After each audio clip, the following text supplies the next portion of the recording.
বাংলাদেশের মানুষ কাঁটাতার ভয় পায় না বলে জানিয়েছেন প্রধানমন্ত্রী পররাষ্ট্র উপদেষ্টা হুমায়ুন কবির।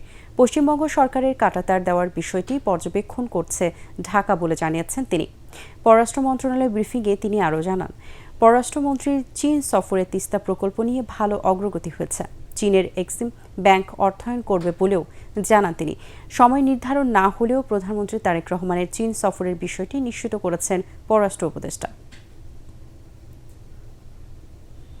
তো দেখি আমরা একটু সময় দেই যে রেটরিক আর governance is it the same thing that the BJP West Bengal government intend to pursue. যদি মানুষ মানে গুলি মারে হত্যা করা হয় বা তারে লাগাইয়ে আপনি ফেলে রাখবেন, যেগুলো আগে দেখছি আমরা হাসিনার সময়, তো ওই নমুনায় তো আর বর্ডার কোনোদিন ইনশাল্লাহ আসবে না।